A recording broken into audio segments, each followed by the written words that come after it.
नमस्कार दोस्तों, स्वागत है आप सभी का हमारे चैनल में। बरामदे की खिड़की से आती हल्की धूप कमरे में बिखरी हुई थी। दोपहर का सन्नाटा पूरे घर में फैला था और दीवार पर टंगी घड़ी की टिक टिक उस खामोशी को और गहरा कर रही थी।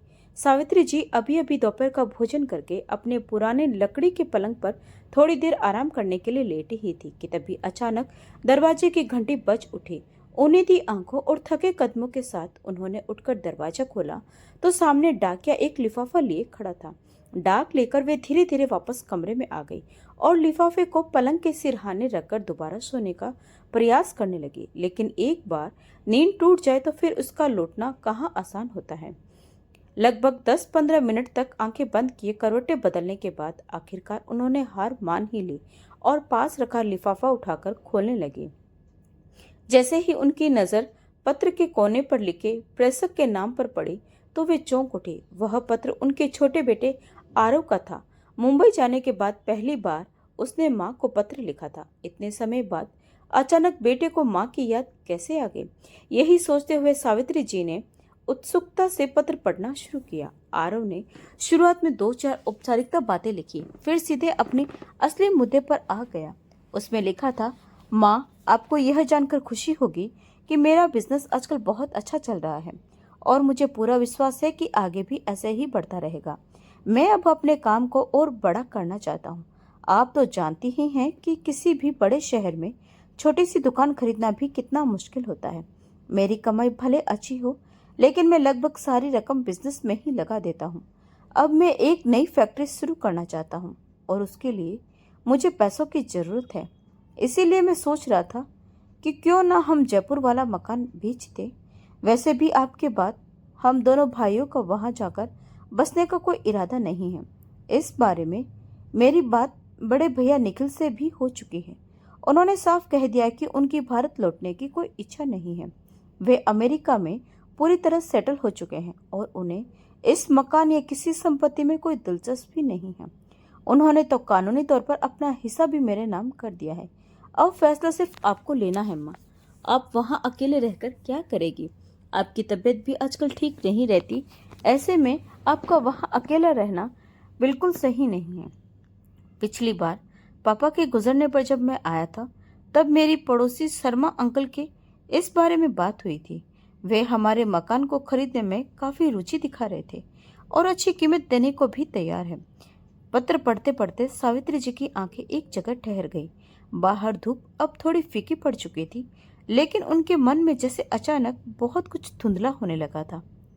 जिस घर की एक एक ईंट में उनकी पूरी जिंदगी बसी थी, आज वही घर उनके अपने बच्चों को सिर्फ एक प्रॉपर्टी नजर आ रहा था। लेकिन माँ, यह मकान आपके नाम है, इसीलिए सारे दस्तावेजों पर आपके हस्ताक्षर जरूरी है। मैंने मुंबई में ही सभी कागज तैयार करवा लिए हैं, जिन्हें इस पत्र के साथ भेज रहा हूँ। जहाँ जहाँ निशान लगे हैं वहाँ वहाँ आप अपने हस्ताक्षर कर दीजिएगा और सारे पेपर मुझे वापस भेज दीजिएगा। मुझे पूरा विश्वास है माँ कि आप इस मामले में कोई देरी नहीं करेंगी। अंत में नीचे लिखा था, शेष कुशल, आपका आरव। पत्र पढ़कर सावित्री जी की कुछ देर तक स्तब्ध बैठी रही। कभी बेटे का पत्र देखती तो कभी साथ रखे दस्तावेजों को। बिना उनसे सलाह किए आरव ने अपनी ओर से सब कुछ तय कर लिया था। गनीमत बस इतनी थी कि मकान अभी उनके नाम था, वरना शायद वह मकान का सौदा भी खुद ही करके केवल सूचना भर दे देता। बेटे को अपनी माँ के अकेलेपन और उनकी खराब सेहत की चिंता आज अचानक होने लगी थी, जबकि पिछले कई वर्षों से सावित्री जी कितनी बार उससे अपने साथ ले जाने का आग्रह कर चुकी थी, लेकिन हर बार वह कोई न कोई बहाना बनाकर बात टाल देता था। पत्र खोलने से पहले उनके मन में जो हल्का सा उत्साह था, वह अब पूरी तरह बुझ चुका था। मन में अजीब सी कसक और उलझन उठ रही थी। वे सोचने लगे कि आज की पीढ़ी कितनी आत्म केंद्रित और स्वार्थी होती जा रही है। सविता भी तो उनकी ही संतान जैसी है, लेकिन आरव ने संपत्ति की बात करते समय उसकी हिस्सेदारी को जैसे जानबूझकर अनदेखा कर दिया। भारी मन से उन्होंने दूसरा पत्र उठाया। उस पर लिखी अपनी बेटी सविता की सुंदर हस्तलिपि को पहचानने में उन्हें एक पल भी नहीं लगा। वैसे भी सविता से उनका नियमित पत्राचार चलता ही रहता है उत्सुकता से उन्होंने पत्र खोला। सविता ने लिखा था, माँ, इस बार पत्र लिखने में थोड़ी देर हो गई, उसके लिए क्षमा चाहती हूँ। आप तो जानती ही हैं कि नए अस्पताल को व्यवस्थित करने में समय कैसे निकल जाता है, पता ही नहीं चलता। माँ, आपको यह जानकर बहुत खुशी होगी कि सुमित और मैंने मिलकर एक योजना बनाई है। हमने तय किया है कि अस्पताल के साथ वाले ब्लॉक में एक नया शिशु गृह खोला जाए, जहां बेसहारा और अनाथ लोगों का पालन पोषण किया जा सके। हमारे नए शिशु गृह पालना का निर्माण कार्य लगभग पूरा हो चुका है और अगर सब कुछ इसी गति से चलता रहा तो अगले महीने उसका विधिवत उद्घाटन कर देंगे। माँ, इस अवसर पर उपस्थित होने के लिए ही मैंने यह विशेष पत्र लिखा है, ताकि आप अभी से आने की तैयारी कर ले। आपके हाथों से ही हमारे शिशु गृह का शुभारंभ होगा और आपका न आने का कोई बहाना हमें बिल्कुल मंजूर नहीं होगा। आगे सविता ने लिखा था, माँ, पिछले 25 वर्षों में आपने मुझे जो प्यार, सहारा और अपनापन दिया है, उसके लिए मैं कितनी बार आपका आभार व्यक्त करना चाहती थी, लेकिन हर बार संकोच की एक दीवार सामने आ खड़ी होती थी। आज बहुत सोचने के बाद मैंने अपने मन की बात लिखने का साहस किया है। माँ, आपने एक बेसहारा, अनचाही और बिन माँ की बच्ची को अपनाकर मुझ पर जो उपकार किया है, उसे मैं जीवन भर नहीं भूल सकती। आपने मुझे सिर्फ सहारा ही नहीं दिया, बल्कि अपने सगे संतान से बढ़कर प्यार दिया, मुझे पढ़ाया लिखाया, डॉक्टर बनाया। क्या मैं यह सब कभी भूल सकती हूँ? आपके अपने 2 बच्चे होते हुए भी आपने मुझे एक पल के लिए भी यह एहसास नहीं होने दिया कि मैं आपकी जन्मी हुई बेटी नहीं, बल्कि अपनाई हुई संतान हूँ। अपने बचपन की एक एक याद मैंने आज तक संभाल कर रखी है। माँ, बचपन में तो मैं यही समझती रही कि आप ही मेरी असली माँ है, लेकिन जब मुझे सच पता चला और मैं समझने लायक हुई, तब आपके प्रति मेरा सम्मान और श्रद्धा पहले से कहीं अधिक बढ़ गई। उसी दिन से आप मेरे लिए भगवान के समान बन गई। माँ, आपने मेरे जैसी बेसहारा और असहाय बच्ची को अपनाकर समाज के सामने दया, ममता और इंसानियत का जो उदाहरण रखा, वही मेरे जीवन का मार्गदर्शन बन गया। बरसों से मेरे मन में एक इच्छा थी कि जैसे आपने मुझे सहारा दिया, वैसे ही मैं भी अपने जीवन में अनाथ और बेसहारा बच्चों का सहारा बनूं। अब मेरी वह इच्छा पूरी होने जा रही है। इसीलिए माँ, मैं चाहती हूँ कि हमारे शिशु गृह पालना का शुभारंभ आपके हाथों से ही हो। कृपया मुझे निराश मत कीजिएगा। सविता का पत्र पढ़ते पढ़ते सावित्री जी की आंखें नम हो गई। वह शांत, संकोची और चुप रहने वाली लड़की आज कितनी भावुक और मुखर हो गई थी। एक और उनके बेटे आरव का पत्र था, जिसमें केवल अपने अधिकार, सुविधा और स्वार्थ की बातें थी, और दूसरी ओर सविता का पत्र था, जिसके हर शब्द में उनके प्रति आदर, प्रेम और कृतज्ञता झलक रही थी। अपने दोनों बेटों की अच्छी परवरिश के लिए उन्होंने और उनके पति ने क्या कुछ नहीं किया था। अच्छे स्कूल, बढ़िया हॉस्पिटल, हर सुविधा, हर जरूरत, उन्होंने कभी किसी चीज की कमी नहीं होने दी। लेकिन शायद बच्चों ने उसे माता पिता का कर्तव्य समझकर कभी उनकी भावनाओं का मूल्य नहीं जाना, जबकि सविता, जो उनकी सगी बेटी भी नहीं थी, अपने हर शब्द में उन्हें सम्मान और माँ का दर्जा दे रही थी। उसका पत्र पढ़कर कुछ देर के लिए आरव के पत्र से मिली पीड़ा और कसक भी जैसे धुंधली पड़ गई। सावित्री जी धीरे धीरे अपने अतीत की गलियों में खोती चली गई। पिछले कुछ वर्षों में जीवन में कितना कुछ बदल दिया था। सविता का उनके जीवन में आना भी किसी चमत्कार से कम नहीं था। उन दिनों सावित्री जी सरकारी अस्पताल में स्त्री रोग विशेषज्ञ के रूप में कार्यरत थी। उसी दौरान एक दिन उनकी बचपन की सहेली सुमित्रा अचानक एक मरीज के रूप में उनके सामने आ खड़ी हुई। बचपन में दोनों एक ही मोहल्ले में रहती थी और घंटों साथ खेला करती थी। फर्क बस इतना था कि सुमित्रा के घर वालों ने उसे कभी पढ़ने लिखने का मौका नहीं दिया। लड़कियां पढ़कर क्या करेगी कहकर उसे हमेशा घर के कामों में लगाए रखा गया, जबकि सावित्री जी के पिता एक मल्टीनेशनल कंपनी में नौकरी करते थे और उन्होंने अपनी बेटी को अच्छी शिक्षा दिलाई थी। शादी के बाद सावित्री जी अपने ससुराल आ गए और फिर सुमित्रा कहाँ गई, कैसी रही, इसकी कोई खबर नहीं मिली। उस दिन वर्षों बाद जब सुमित्रा मरीज बनकर उनके सामने आई तो एक पल के लिए सावित्री जी उसे पहचान ही नहीं पाई। कभी नाजुक और चंचल दिखने वाली सुमित्रा अब बेहद कमजोर और थकी हुई लग रही थी। शायद सुमित्रा ने भी नहीं सोचा था कि उसकी जांच करने वाली डॉक्टर उसकी बचपन की सहेली ही निकलेगी। कुछ क्षण दोनों एक दूसरे को पहचानने की कोशिश करती रही। फिर अचानक दोनों के मुंह से एक साथ एक दूसरे का नाम निकला और दोनों के चेहरे खिल उठे। वे देर तक गले लगकर रोती और हंसती रही। उस समय सुमित्रा गर्भावस्था के 5वें महीने में थी और बहुत कमजोर दिखाई दे रही थी। बातचीत के दौरान सावित्री जी को पता चला कि पिछले 5 वर्षों में वह 2 बेटे को जन्म दे चुकी थी और एक बार गिर जाने की वजह से उसका गर्भपात भी हो चुका था। इतने कम अंतराल में वह फिर से गर्भवती हो गई थी। सुमित्रा के चेहरे पर डर और घबराहट साफ दिखाई दे रही थी। जब सावित्री जी ने उसकी परेशानी का कारण पूछा तो वह रोते हुए बोली कि 2 बेटियों के जन्म के कारण उसकी सास और पति उस पर लगातार अत्याचार करते हैं। इस बार उन्होंने साफ कह दिया है कि अगर फिर बेटी हुई तो वे उसे घर से निकाल देंगे। सुमित्रा की दर्द भरी कहानी सुनकर सावित्री जी का मन भी भारी हो गया। सुमित्रा बार बार उनसे प्रार्थना कर रही थी कि वे जांच करके बता दे कि उसके गर्भ में बेटा है या बेटी, क्योंकि अगर फिर बेटी हुई तो उसकी जिंदगी बर्बाद हो जाएगी। उसकी बात सुनकर सावित्री जी गंभीर हो गई। जांच करने पर पता चला कि गर्भ में बेटी ही है। यह सुनते ही सुमित्रा टूट गई और बार बार उनसे गर्भपात करने की विनती करने लगी, लेकिन सावित्री जी ने उसे समझाया कि इस हालत में गर्भपात उसके लिए जानलेवा साबित हो सकता है। उन्होंने उसे धैर्य रखने और समय आने पर परिस्थितियों का सामना करने की सलाह दी। उनकी बात सुनकर सुमित्रा कुछ शांत हुई और दवाएं लेकर घर चली गई। इसके बाद वह समय समय पर जांच के लिए आती रही। धीरे धीरे सावित्री जी को उसकी पारिवारिक परिस्थितियों के बारे में और भी कुछ पता चलता गया। सुमित्रा ने बताया कि उसका पति घर में अकेला कमाने वाला था।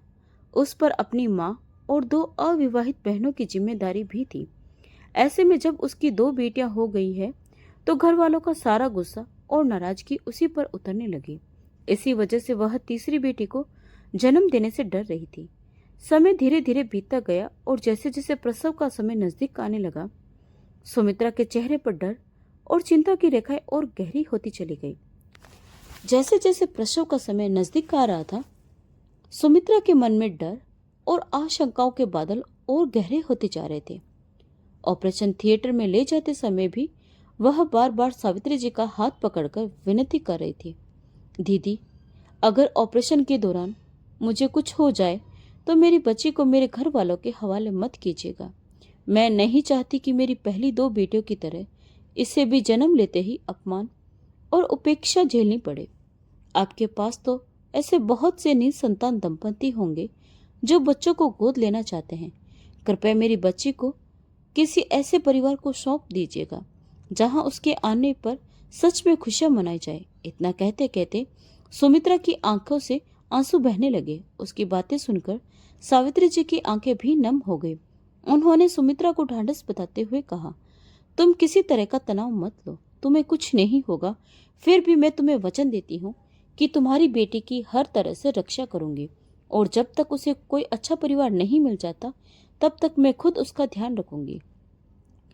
उनके आश्वासन के बाद सुमित्रा थोड़ी शांत हुई और हल्की मुस्कान के साथ बोली, दीदी, मैं पूरी जिंदगी कभी निश्चित होकर जी नहीं पाई, लेकिन आज आपकी बात सुनकर इतना सुकून जरूर मिल गया है कि अब शांति से मर सकूंगी।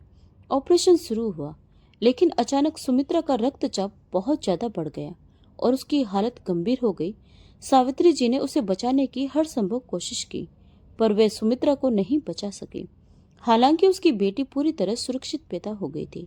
ऑपरेशन थिएटर से बाहर निकलते समय सावित्री जी का मन बेहद भारी था। बाहर आते ही सुमित्रा की सास ने सबसे पहले पूछा, क्यों डॉक्टर साहब, इस बार तो पोता हुआ है ना? तब सावित्री जी ने गंभीर स्वर में बताया कि सुमित्रा अब इस दुनिया में नहीं रही और उसने बेटी को जन्म दिया है। तो वह औरत सिर पीटकर रोने लगी, हे भगवान, हमारे तो कर्म ही फूट गए। अब मेरे बेटे का क्या होगा? इस महंगाई में वह अपनी 2 बहनों और 3 बेटियों का बोझ कैसे उठाएगा? फिर वह सुमित्रा को कोसते हुए बोली, वह अभागन खुद तो चली गई, जाते जाते यह नई मुसीबत भी हमारे गले डाल गई। अच्छा होता भगवान इसके साथ साथ इस बच्ची को भी उठा लेता। सुमित्रा का पति चुपचाप खड़ा अपनी माँ की बातें सुनता रहा। उसमें इतनी हिम्मत भी नहीं थी कि वह अपनी माँ को रोक सके। उसके चेहरे से भी यही लग रहा था कि उसे अपनी पत्नी की मौत का कोई खास दुख नहीं था। उन लोगों का व्यवहार देखकर सावित्री जी को यकीन हो गया कि सुमित्रा सही कहती थी। उसकी बेटी को ऐसे निर्दयी लोगों के हाथों में सौंपना बिल्कुल गलत होगा। हालांकि कानूनी रूप से बच्ची को गोद देने के लिए पिता की अनुमति जरूरी थी। जब सावित्री जी ने सुमित्रा की अंतिम इच्छा के बारे में बताया तो मानो उसकी मनचाही मुराद पूरी हो गई। कुछ देर माँ से सलाह करने के बाद सुमित्रा का पति तुरंत बोला, अगर सुमित्रा की आखिरी इच्छा यही थी कि बच्ची को किसी अच्छे परिवार को दे दिया जाए तो मुझे कोई आपत्ति नहीं है। मैं उसकी अंतिम इच्छा का सम्मान करूंगा। वैसे भी मैं पहले से अपनी माँ, 2 बहनों और 2 बेटियों की जिम्मेदारियों से परेशान हूँ। अब एक और बेटी का बोझ उठाना मेरे बस की बात नहीं है। इससे अच्छा है कि इसे किसी अच्छे घर में भेज दिया जाए जहाँ इसका भविष्य तो संवर सके। उसकी बात सुनकर सावित्री जी का मन और भी भारी हो गया। जानबूझकर अपनी संतान को त्यागना गलत जरूर था, लेकिन उसकी मजबूरियां जानने के बाद वे उसके प्रति पूरी तरह कठोर भी नहीं हो पा रही थी। सभी कानून औपचारिकता पूरी करवाने के बाद उन्होंने उन्हें अस्पताल से जाने की अनुमति दे दी। सुमित्रा की बच्ची बहुत सुंदर और मासूम थी, लेकिन पर्याप्त पोषण न मिलने के कारण काफी कमजोर थी। इसीलिए कुछ समय के लिए उसे नर्सरी में रखा गया ताकि उसकी ठीक से देखभाल हो सके। घर लौटने के बाद भी सावित्री जी का मन किसी काम में नहीं लग रहा था। बार बार सुमित्रा का चेहरा और वह नन्ही बच्ची उनकी आंखों के सामने घूमने लगती। जब तक वह बच्ची किसी सुरक्षित हाथों में नहीं पहुंच जाती तब तक वे खुद भी निश्चित नहीं हो सकती थी। उनके पति ने उन्हें कई बार गहरी सोच में डूबा देकर पूछा भी, लेकिन उन्होंने अस्पताल की परेशानी कहकर बात टाल दी। अगले दिन अस्पताल पहुंचते ही उनके कदम सबसे पहले नर्सरी की ओर बढ़ गए। वहां पहुंचते ही कई नर्सें उस बच्ची के पालने के आसपास खड़ी बातें कर रही थी। सावित्री जी को देखते ही वे मुस्कुराकर बोली, मैडम, कितनी प्यारी बच्ची है ना, इसे तो कोई भी खुशी खुशी अपना लेगा। तभी वह नन्ही बच्ची रोने लगी। उसके रोते ही जाने क्यों सावित्री जी का हृदय ममता से भर उठा। उन्होंने तुरंत उसे गोद में उठाकर अपने सीने से लगा लिया। शायद उस नन्ही जान को भी पहली बार माँ के स्पर्श का एहसास हुआ था। तभी उनकी गोद में आते ही वह एकदम शांत हो गई। उसी पल सावित्री जी के मन ही मन फैसला कर लिया था कि वे इस बच्ची को किसी अनजान परिवार को नहीं देगी, बल्कि स्वयं उसे अपनाएगी। उस क्षण उन्हें ऐसा लगा जैसे वे 2 बेटों के साथ साथ अब एक बेटी की भी मां बन गई है। यह एहसास उनके मन को भीतर तक सुकून दे गया। बड़े बेटे आरव के जन्म के बाद उन्होंने ईश्वर से बहुत मनौतियां मांगी थी कि अगली बार उन्हें बेटी जरूर मिले, लेकिन तब उनकी यह इच्छा पूरी नहीं हुई थी। आज वर्षों बाद अनायास ही जैसे भगवान ने उनकी वह अधूरी इच्छा पूरी कर दी थी। इसी तरह सविता का सावित्री जी के जीवन में आगमन हुआ था। हालांकि शुरुआत में उनके पति इस फैसले से पूरी तरह सहमत नहीं थे। उन्होंने उन्हें समझाने की कोशिश भी की। सावित्री, अब आरव और निखिल दोनों बड़े हो गए हैं। मुझे नहीं लगता कि तुम्हारे इस फैसले को बच्चे इतनी आसानी से स्वीकार कर पाएंगे। इतने वर्षों तक हमारे प्यार और दुलार पर सिर्फ उन्हीं का अधिकार रहा था। ऐसे में वह किसी तीसरे बच्चे के साथ उसे सहजता में बांट पाएंगे, यह संभव नहीं लग रहा था। फिर मुझे भी यही चिंता थी कि इतनी व्यस्तता और इस उम्र में तुम एक नवजात शिशु की परवरिश ठीक से कर पाओगे या नहीं। अस्पताल और गृह गृहस्थी की जिम्मेदारियों के बीच तुम्हें पहले ही अपने लिए समय नहीं मिलता था। ऐसे में इस बच्ची को अपनाने का निर्णय मुझे सही नहीं लग रहा था। जब सावित्री जी ने अपने पति को सविता की पूरी परिस्थितियां विस्तार से बताई, तब जाकर उनका मन थोड़ा पिघला, लेकिन भीतर कहीं एक चिंता अब भी बनी हुई थी। पति को तो उन्होंने किसी तरह मना लिया था, पर आरव और निखिल इस बात को कैसे स्वीकार करेंगे, यह सोचकर उनका मन घबराता रहता था, क्योंकि दोनों बच्चे उस समय हॉस्टल में रहकर पढ़ाई कर रहे थे। खैर, सविता के आने से सावित्री जी के जीवन को एक नया उद्देश्य मिल गया था। हालांकि शुरुआत में उसकी परवरिश में उन्हें काफी कठिनाइयां हुई। आरव और निखिल को बड़ा करने के बाद छोटे बच्चे की देखभाल की आदत लगभग छूट चुकी थी। फिर से रात रात भर जागना, उसके रोने पर उठना, सुसु पोटी साफ करना, सब कुछ दोबारा शुरू हो गया था। लेकिन धीरे धीरे वे अपनी नई जिम्मेदारियों में रमती चली गई। जब गर्मियों की छुट्टियों में आरव और निखिल घर आए तो शुरू शुरू में सविता को देखकर बहुत खुश हुए। कभी उसके साथ खेलते, कभी उसे दूध पिलाने की कोशिश करते, तो कभी उसे गोद में उठाकर पूरे घर में घूमते रहते। मगर कुछ ही दिनों बाद उन्हें यह महसूस होने लगा कि उनकी माँ का अधिकांश समय अब सविता की देखभाल में ही बीतता है। उन्हें लगने लगा कि अब पहले जैसा प्यार और ध्यान उन्हें नहीं मिल रहा। एक दिन नाराज होकर उन्होंने कह भी दिया, मम्मी, आप सारा समय या तो अपने हॉस्पिटल में व्यस्त रहती हैं या फिर सविता की देखभाल में लगी रहती हैं। हम इतने दिनों बाद हॉस्टल से घर आए हैं, लेकिन आपके पास हमारे लिए समय ही नहीं है। आप इसे जहां से लाई हैं वहीं वापस छोड़ आइए। बच्चों की नाराजगी और झुंझलाहट देखकर सावित्री जी का मन दुख से भर उठता, लेकिन उन्होंने उन्हें बहुत प्यार से समझाया।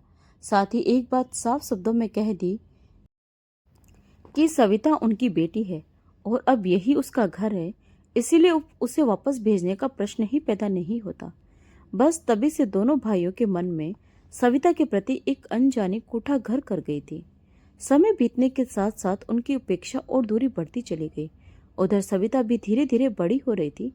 सावित्री जी ने उसे अच्छे स्कूल में दाखिला दिलवाया। बचपन से ही वह पढ़ाई में बहुत तेज थी और हर कक्षा में अव्वल आती थी।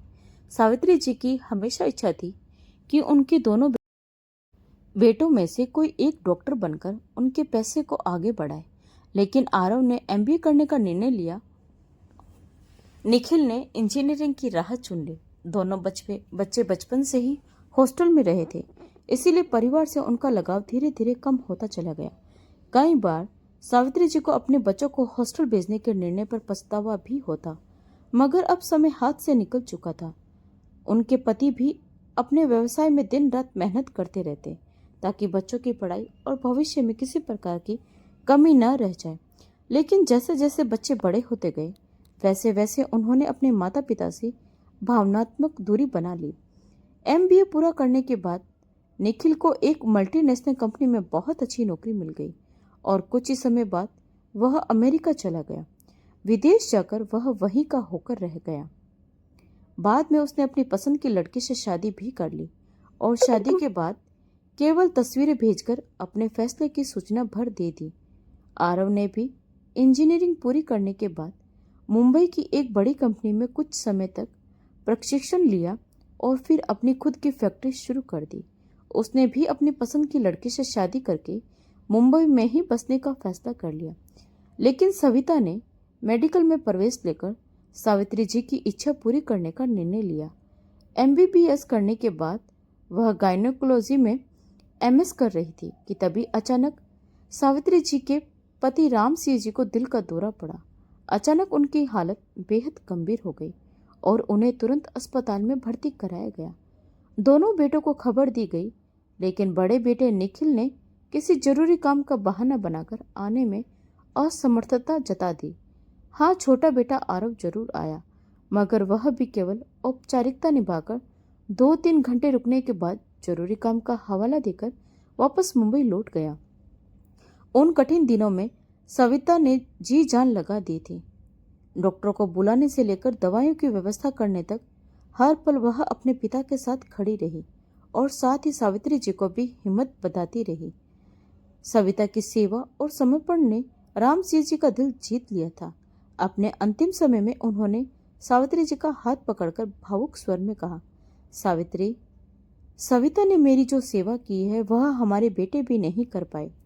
निखिल के लिए अपने मरते हुए पिता से ज्यादा उसका काम जरूरी था और आरव सिर्फ औपचारिकता निभाने आया।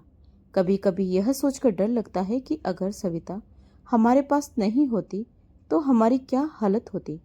अब मुझे इस बात का सुकून है कि भले ही हमारे बेटों के पास हमारे लिए समय नहीं, लेकिन हमारी बेटी हर सुख दुख में हमेशा हमारे साथ रही है।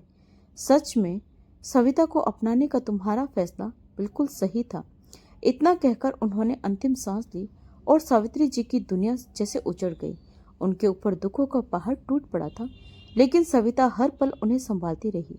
वह खुद भी अपने पिता को याद कर रोती थी, मगर उसे इस बात का संतोष था कि जाते जाते पापा ने उसे दिल से अपनी बेटी स्वीकार कर लिया था। पति के जाने के बाद सावित्री जी अंदर तक टूट चुकी थी। उन्होंने अस्पताल से अवकाश ले लिया और अपने जीवन का शेष समय समाज सेवा और कल्याणकारी कार्यों में लगाने का निर्णय लिया। सविता उनका हर पल ध्यान रखती थी। 2 वर्ष बाद जब सविता ने अपना MS पूरा किया तो सावित्री जी ने उसकी शादी उसके सहपाठी सुमित से कर दी और वह भी मुंबई चली गई। सविता की शादी में उन्होंने अपने दोनों बेटों को भी बुलाया, लेकिन दोनों ने कभी उसे दिल से अपनी बहन माना ही नहीं था। इसीलिए उनका शादी में शामिल न होना सावित्री जी को कोई विशेष आश्चर्य नहीं लगा। मुंबई जाने के बाद भी सविता जब भी अवसर मिलता महीने 2 महीने में अपनी माँ से मिलने और उनका हालचाल लेने जरूर आ जाती थी। इसी तरह समय बीतता रहा, लेकिन आज अचानक मिले आरव और सविता के पत्रों ने सावित्री जी के मन में फिर से हलचल पैदा कर दी थी। दोनों पत्र मुंबई से आए थे, मगर दोनों के पीछे की भावना बिल्कुल अलग थी। एक तरफ आरव का पत्र था जिसमें सिर्फ संपत्ति और अधिकारों की बातें थी, जबकि दूसरी ओर सविता का पत्र था जिसमें प्रेम, सम्मान और अपनापन छलक रहा था। सावित्री जी सोच रही थी कि रिश्तों के भी कितने रंग होते हैं। आरव और निखिल से उनका खून का रिश्ता था, उन्होंने उन्हें जन्म दिया था, फिर भी दोनों बेटों ने कभी उस रिश्ते की गहराई को नहीं समझा। जबकि सविता से उनका कोई रक्त संबंध नहीं था, फिर भी वह उनके दिल के सबसे करीब थी। उसके व्यवहार में हमेशा उनके लिए सम्मान, श्रद्धा और स्नेह रहा। तभी सावित्री जी को एहसास हुआ कि लोग भले ही कहते हो कि खून के रिश्ते सबसे बड़े होते हैं, लेकिन सच तो यह है कि मन से बने रिश्तों से बड़ा कोई रिश्ता नहीं होता। यही सोचकर उन्होंने अपने बेटे आरव को पत्र लिखा। माफ करना बेटा, लेकिन तुम दोनों भाइयों के लिए तुम्हारे माँ बाप शायद कभी मायने नहीं रखते थे। अपने पिता के अंतिम समय में भी तुम लोगों के पास उनके लिए समय नहीं था, इसीलिए आज उनकी जायदाद पर भी तुम्हारा कोई अधिकार नहीं है। मेरे बाद मेरी पूरी संपत्ति मेरी बेटी सविता की होगी, क्योंकि वही थी जो तुम्हारे पिता के अंतिम क्षणों में उनके साथ खड़ी रही और आज भी मेरे सबसे ज्यादा ध्यान रखती है।